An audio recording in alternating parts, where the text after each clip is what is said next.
On a hot, sunny day in Las Vegas, nobody was hotter than this guy, but it wasn't as easy as his dominant performance would indicate.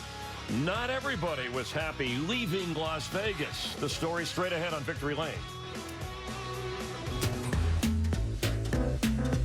Being a man, it's a matter of birth. Being a man, it's a matter of age.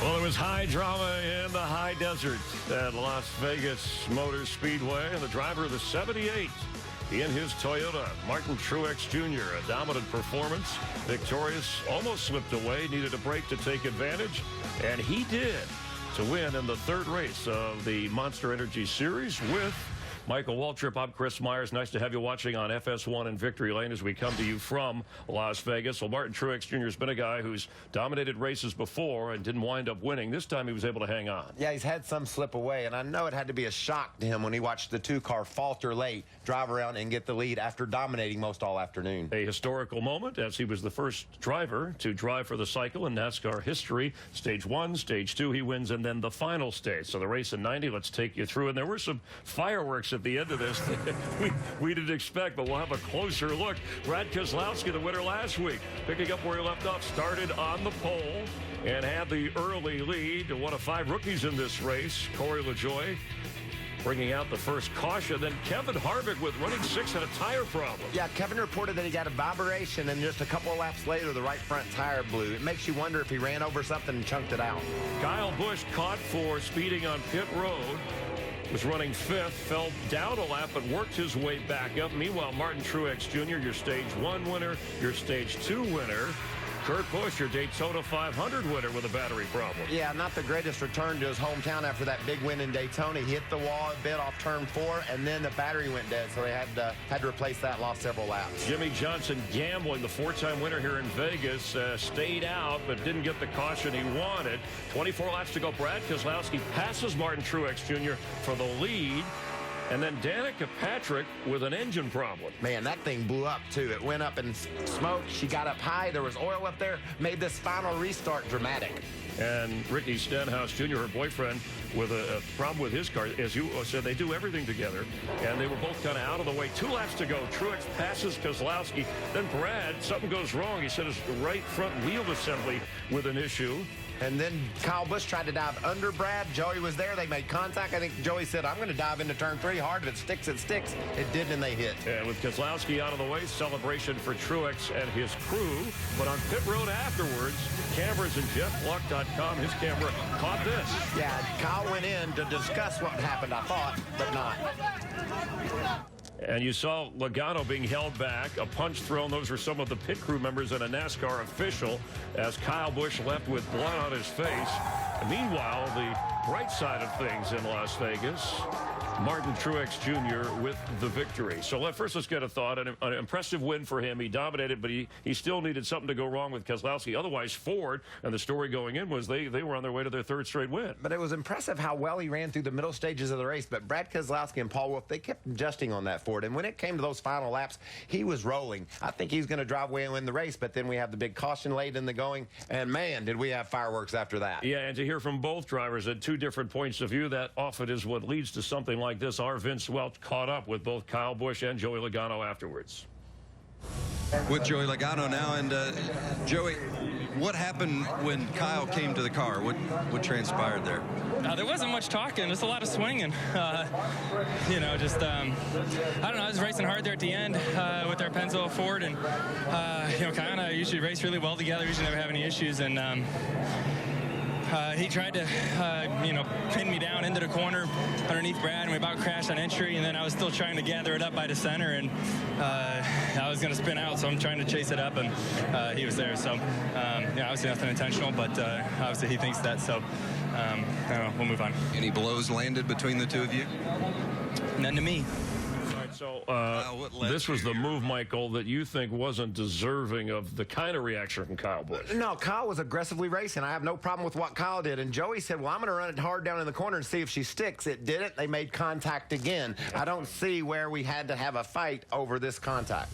Well, and this was worth another look because you see he comes in swinging, but Logano is being pulled away, the gentleman in the white shirt, and then you see the NASCAR official and Kyle Busch very upset afterwards. As you heard Joey Logano's point of view, I think we had an interview also with Kyle Busch who said that's the way he races, and he accused Joey Logano of dumping him. He dumped him. He did, but he didn't do it on purpose. He drove in the corner, got loose, they made contact, and that sent Kyle spinning. I'll tell you one thing from experience. I've gotten upset after a race before. I punched a guy, and that was in 1994. That cost me 10 grand. NASCAR steps in when you go off wire like that, and they'll probably do that here. Yeah, and I'm just wondering out loud, where was Kyle Busch, some of his crew members or someone who works with him to say, I know you're hot, I know you're upset, don't go over there alone and dig into that until we have a chance to cool off or at least be around you. Yeah, and where was the going up and discussing it with Joey Logano? He went in swinging, and there was too many yellow suits around there for that to go down. They got on the situation quickly,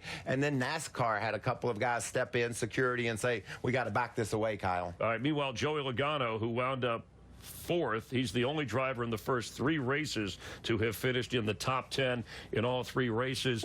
But the winner will be joining us in just a moment. Martin Truex Jr., how he was able, what he saw after he crossed the finish line and celebrating. He'll be joining us on Victory Lane here at FS1.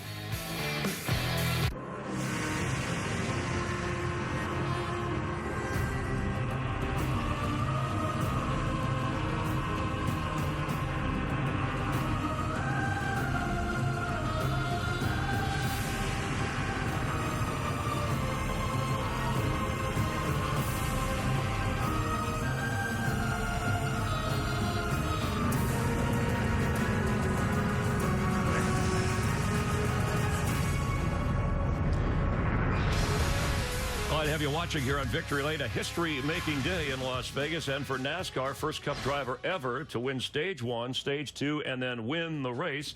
Martin Truex Jr., after celebrating here in Las Vegas, joining us. And congratulations, Martin. You knew you had a fast car, but in the end, it looked like you needed a break, and then you had to kind of fight off a lot of other activity to kind of lock this win up. Yeah, for sure. I mean, definitely had a little bit of luck on our side today. You know, we had a great race car all day long, and you know, the way those runs played out at the end, we weren't quite as good, I don't think, as a 2-car on the really long runs. And you know, that last long run, we'd run longer than we had really all day long on that set of tires. So at the end, I was just kind of struggling. He was, you know, pretty good there, and we were in trouble at the end. You know, no way to say that any different. So, you know, he had some sort of problem, and, you know, we took advantage of it. So proud of everyone. It's we had a really solid weekend. First, you know, win, like I said, with the 2018 Camry, and you know, we're still learning a lot about the car and figuring out how to make it go fast. But today was a good day, and really just had a solid weekend overall. You know, Martin, I heard you talking yesterday about your car. You said there's speed in it if we can just get it out. What all goes into a night like Saturday night where you know you and Cole have got to work on the car, you got to make some adjustments? How aggressive do you get, and how confident did you feel this morning? You know, they actually got really aggressive. You know, we had good speed yesterday, but our best run, I really was unhappy with the feel of the car. And when it comes down to Sunday, it comes down to the track getting slick and you get in traffic and all those things, speed is great, but if it doesn't feel good and it doesn't drive good, you know, you're going to be in trouble. So we changed a lot last night. The guys really went to work, and that's just one of the things that they're so good at, is they can take my feedback and give me a race car that I'm really comfortable with, and something I can put anywhere on a racetrack I want. So you know, we didn't start perfect today. We worked on it all day long, and you know, at times we were really good, at times we were off a bit, but just battled all day, and they did a great job. And led 150 laps of the 267, in fact, and drove for the cycle, as we said, making history. I know you've been in those races before, right, where you've led a lot, but at the end you weren't able to kind of seal the deal. In fact, Martin, interesting stat, in the last 27 Cup races, you've won more races than any other drivers, so that says a lot. That's pretty awesome. It's been a long time coming. Michael knows I've had a lot of ups and downs in my career. I've worked hard and just always gave it my best and tried to be you know, a good guy and a good teammate and whatever I could be. So just really thankful to be here with this group right now. Just really living a dream out, and just can't thank everybody enough. So just going to enjoy it and keep trying to ride this momentum. I know you looked as fresh as a daisy, but it was upwards of 85, 90 degrees out in the desert here today. The track was slick. It was hot. How do you feel, and how'd you handle those slick conditions? It was definitely hot. I mean, I was driving my butt off all day long. It probably looked easy out there out front in the lead, but, the long runs here, the tires, the left sides especially, would go off so bad that the car was just really, really loose getting into corners, and it was a handful. So had a lot of fun out there today, had to work for it. I think the hardest part of the day was all that smoke in the car at the end. I think I got a lung full of Goodyear rubber, and it's going to take me a few days to get rid of that, but other than that, I'm feeling good and ready to celebrate with my guys. Yeah, and we'll let you do that in a moment. From the Clam Boat in New Jersey, your dad's Clam Boat, to obviously the Bass Pro Shops Toyota here in Victory Lane, and your crew, out Denver, Colorado. That's close here on our NASCAR Goes West, our West Coast swing with Phoenix and Southern California coming up. So that has to be either an advantage or at least a little bonus for your guys. It's a huge bonus for us. I think everybody talks about NASCAR Goes West and all that's involved with those guys going from North Carolina to here. But if you look at our guys and what they do each and every weekend from Denver, it's almost as bad as that. So these guys do put in a ton of work. We've got a lot of truck drivers and trucks and parts and pieces going across the country all the time, and just real thankful that that Barney's been able to assemble the team he has and lets me drive these things. So guys didn't have to leave to come out here till Friday, so they got an extra night at home, which is pretty abnormal for them. So the next couple of weeks are definitely a good spot for us. We saw the dominant car last week lose on a late pit stop when he sped on pit road. What were you thinking when you came down pit road that final time? How cautious were you, and how confident were you that you could get out of the pit road in the same place you went in? Well, I felt good. Our pit crew was awesome all day long. They were flawless and really fast, gaining spots most of the time, and we beat the two out early in the race. And I was really confident in my pit road speed. I just tried to do exactly what I did all day long. It'd been working for us. I didn't feel like we were getting beat on pit road, and obviously we didn't have any penalties. So just tried to be smooth and do everything just right. And we didn't beat the two car out. It was close, but all in all, it was got a little bit of a gift at the end. So thankful for that, but we've been on the other side of plenty of them. Yeah, and after starting second, never further back than 12, there were only actually 3 pit road speeding penalties overall in the race today. Were you able to see at the end? I know, Martin, you're concerned with what you were doing, with what went on behind you with Joey Logano and Kyle Busch. Yeah, I didn't see any of it. I've heard a little bit since I got here in Victory What Lane. have you heard? It sounds like there's a little fight erupted, so it sounded like it got pretty wild. I have no idea really what happened. I was out there enjoying the moment, and I come down pit road backwards, and I seen Kyle walking away, and he didn't look too happy, so not real sure what happened, but hopefully everybody's okay, and I'm sure NASCAR's going to... and 3 of your last 5 wins on mile-and-a-half tracks. That's a good sign when we get into the playoffs, and I'm sure we'll see you there. Thanks for your time. It's always good talking to you. Appreciate it, guys. Have a good one. Martin Truex in the 78. He referenced Barney Visser, of course, the Vietnam vet, the owner, and this crew, not typical in Charlotte, North Carolina like most. And they've expanded to a 2-car team this year. Eric Jones drives for them as well. So the fact that they expanded their organization and still have that kind of speed in Martin Truex's car, and then we saw a lot of speed from Eric Jones today as well. So that organization is on a real good track. And congratulations to him as we continue on Victory Lane from Las Vegas. And you and I were talking about it during the race. You said he is driving a flawless race today, got help from his pit crew, and you heard him talk about an opportunity at the end to rally back in a race he dominated and win here in Las Vegas. We'll continue in just a bit.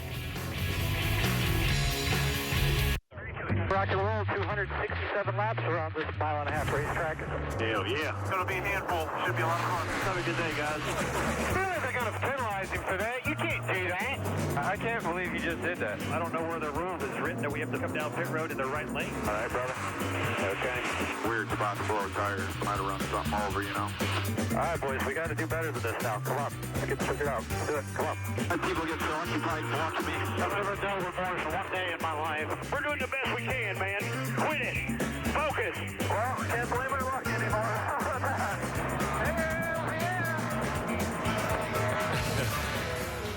Radio remix, more on that, mixing it up with Logano and Kyle Busch. Michael, I'm Chris. Let's welcome in America's crew chief, Larry McReynolds. And Larry, if you're Adam Stevens, the crew chief of Kyle Busch or that crew, and you know he's upset, he's headed over there, what's your reaction? What are you doing? Well, first of all, there was probably 100,000 plus people here today, and I would have to believe everyone knew that's what Kyle Busch was going to do when he got out of that race car. So if I'm Adam Stevens, if I'm with that 18 team, if I'm with Joe Gibbs Racing, I'm going to get him as soon as he gets out of that car and says, you know what? let's go on. Let's move on. You do not need to go down there because I think we all knew exactly what was going to happen. Yeah, and now what do you do going forward? We know you heard, and we'll hear more comments from Kyle Busch, but he's indicating things are not over with Logano. They've had some incidents before, even though Logano saw it differently, Larry. So do you have to be leery of that heading into Phoenix or California? Well, to Michael's point, the first thing that I hope happens is Kyle Busch is going to go back and look at the replay of that entire final lap, all starting there on the back straightaway when they ran up on Brad Keselowski, and see what happened when Joey got loose getting down into turn 3 and 4. Yeah, Joey Logano dumped Kyle Busch, but it was not intentional. But you know what? In my book, there's one man in that organization that can put a stop to what happened today and keep it from moving forward, and that's the man they call Coach, Joe Gibbs. Well, he'll have his work cut out for him, Larry. Any idea what exactly went wrong with Keselowski's car? It's so crazy that close to the end of the race, it laid down on him. No, I really don't. I think we're hearing maybe something in the right front, Michael, and it'll be part of my homework starting tomorrow is to try to dig in as I do every Monday and Tuesday after things that are questionable happens and try to figure out exactly what happened to that 2-car. Like Brad said, wish it had been a 265-lap race. Well, and the irony, too, Roger Penske, right, Keselowski's owner, nominated to Hall of Fame for this week. Joe Gibbs, owner for, as you pointed out, with the Kyle Busch, and that team also nominated for the Hall of Fame, and they saw a Hall of Fame fight afterwards. All right, thanks, thanks, Larry. And some of the driver reaction coming into the race. Kevin Harvick was the guy who dominated and led the most laps in the first couple of races yet to win. He had also won more than half the stages. He starts our post-race reaction. Started vibrating about 4 or 5 laps there before it blew out, and I was just trying to ride it to the end of the stage there, and obviously it didn't make it. So worst part was the medical response. Took them forever to get to the car. I thought we made that better, but obviously we haven't. It was something pretty major because I lost brakes and the car wouldn't turn, so probably caused that wreck at the end. I just couldn't get out of the way. There wasn't much talking, just a lot of swinging. You know, just, I don't know, I was racing hard there at the end with our Pennzoil Ford, and, you know, kind of usually race really well together, usually never have any issues, and he tried to, you know, pin me down into the corner underneath Brad, and we about crashed on entry, and then I was still trying to gather it up by the center, and I was going to spin out, so I'm trying to chase it up, and he was there. So, yeah, obviously nothing intentional, but obviously he thinks that, so we'll move on. Any landed between the two of you? None to me. I got dumped. Flat out just drove straight in the corner and wrecked me. Any conversation between you and Joey, or was it just the fisticuffs? That's how Joey races, so he's going to get it. It's never over until it's over. That's maybe the biggest lesson from Las Vegas, where Martin Truex hits for the cycle, wins stage 1 and 2, and the race as Brad Keselowski has something go wrong near the finish. But the last lap between Joey Logano and Kyle Busch and the repercussions afterwards, does that cast a shadow on Truex's victory? That's what everybody's going to be talking about all week. It doesn't if you're Truex. No, I don't know about everybody else, but listen, when Kyle Busch and Joey Logano came down the back straightaway, Brad Keselowski's car was slow, and so when Kyle ran up on the back of Brad, he had to whip it over to the left. When he did, he made contact with Joey.